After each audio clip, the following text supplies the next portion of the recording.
The Philadelphia Eagles are the second NFC team ever to defeat Lamar Jackson. Yes, it is us and the Daniel Jones-led New York Giants. Lamar Jackson falls to 23-2 against the NFC as the Philadelphia Eagles pick up the 24-19 victory today. What a game, what a statement from the Philadelphia Eagles and their defense, especially to hold the Baltimore Ravens, the league's best offense statistically, to under 20 points and really to 12 points before the backdoor end of game touchdown. The Philadelphia Eagles, most likely your Philadelphia Eagles, advance to 10-2 on the season and are still just one game back of the Detroit Lions who play the Green Bay Packers this Thursday night. Let us talk about this game.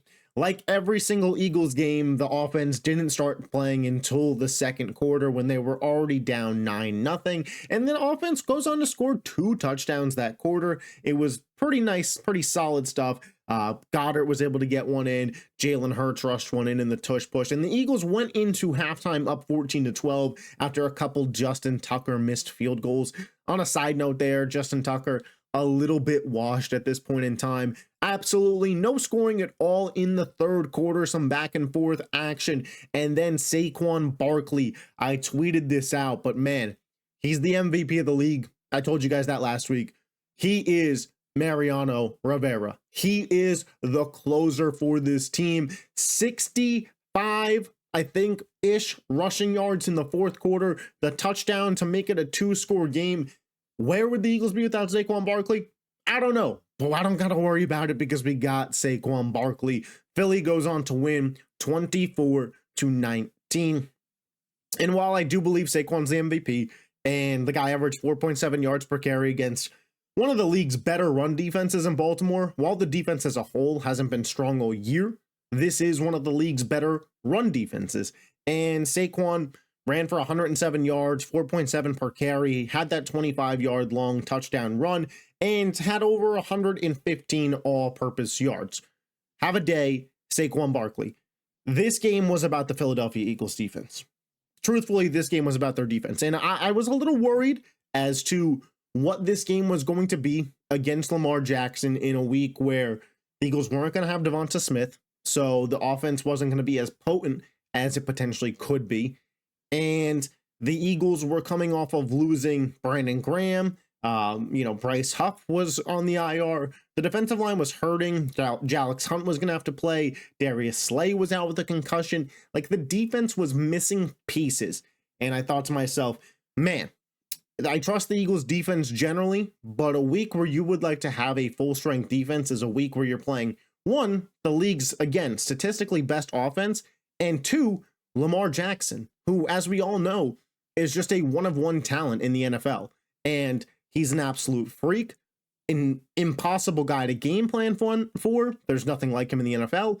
And the Eagles would have loved to have been full strength. But I actually thought that some of what the Eagles needed to do on their defense actually helped them. The additional speed of Nolan Smith and Jalix Hunt on the edge compared to Brandon Graham and Bryce Huff, I think actually played in the Eagles' favor. Zach Bond, get this man a contract immediately. Get Zach Bond a contract immediately. The guy is an absolute stud. Quinyon Mitchell, Zay Flowers had that big 40-yard catch in the first quarter, and then Vic Fangio and the Eagles defense said, nah, not anymore. Quinyon Obey, as the Eagles just put Zay in Quinyon Obey. Reed Blankenship even got concussed in this game.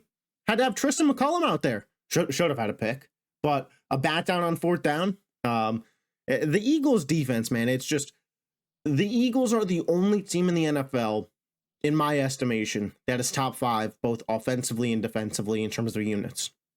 This isn't really basing anything off of stats at the moment. Maybe later in the week, I'll look up the stats on it, and when we get the final numbers for the week and kind of see where we're at. But eye test wise, man, to me, the only team with 2 top 5 units, one healthy. And maybe Kansas City gets there. Maybe Detroit would be there with Aiden Hutchinson, but maybes and could-be's aren't what I'm counting for this. The Eagles are top 5 on both sides of the ball, and you win Super Bowls with balance. You win Super Bowls being able to run the ball, throw the ball. You win Super Bowls being able to defend. You win Super Bowls being able to execute on special teams. And the Eagles are a complete football team. The Eagles started the year off 2-2, and everybody got worried. And I said, let's hit the brakes. The Eagles were dealing with a ton of injuries. A.J. Brown had missed 3 of those games. Devonta Smith had missed 1 of those games. One of those games was in 110-degree weather in hot and muggy Florida. Like, that's just not something that's going to happen the rest of the year. The Eagles get that bye in week 5, and I said, damn, no team needs a bye more like the Eagles this early in the season. I hated it when the schedule first came out, and when we got to week 5, I was like, thank the Lord, because this team needs a reset. And since that reset, the Philadelphia Eagles have not lost a football game in 2 months. They are 8-0 in that stretch. They are 10-2 now on the year, and they are going to be in the mix for the 1 seed without a doubt, especially when you consider strength of schedule the rest of the way. With how compact and tight that NFC North is, there's no denying that the Eagles have the easier schedule the rest of the way. I think the 2 toughest games are Pittsburgh and at Washington, off the top of my head, whereas Detroit's got Green Bay coming up. They got another matchup with Minnesota. Chicago's even looking frisky. Like, Detroit's got some games left. So, huge win for the Eagles here. Huge win for the Eagles as they look to make a push for the 1 seed. Saquon Barkley at least has locked up Offensive Player of the Year at this point, but I think we really got to start considering this man for MVP. I think he's very much so in that conversation. A.J. Brown, 5 for 66 in this game. When him and Smitty don't play, the defense is really able to hone in on the other guy. Brown had a stretch, I believe it was in the second or third quarter, where he had 44 yards on a drive. But other than that, fairly quiet today. Again, just the identity of this team has become so Saquon dependent. And it's not necessarily a bad thing. Like, the Eagles always succeed best as a run-first team. With how strong the offensive line is, they're just able to impose their will on you. And the Eagles were able to do that. And this was a great, great win for Philly.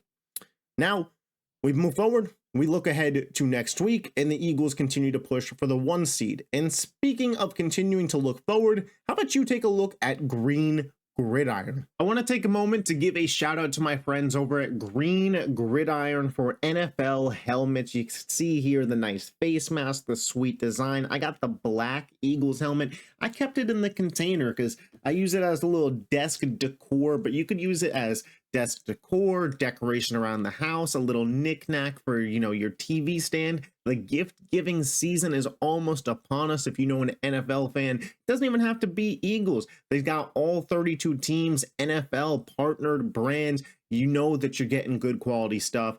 Be sure to check out the link in the description. I'll also have it as the pinned comment. But thank you to my friends over at Green Gridiron. Go get you a helmet today. Like I said, get yourself a new helmet. The Eagles could be Super Bowl bound. Get your loved one a Christmas gift. Philly 10-2 as they look to progress forward and forward more towards that 1 seed. Baltimore falls to 8-5. Let me know all of your reactions to this game in the comment section down below. I will catch you guys next time. If you love the Philadelphia Eagles, hit that subscribe button. I'll catch you next time. Peace.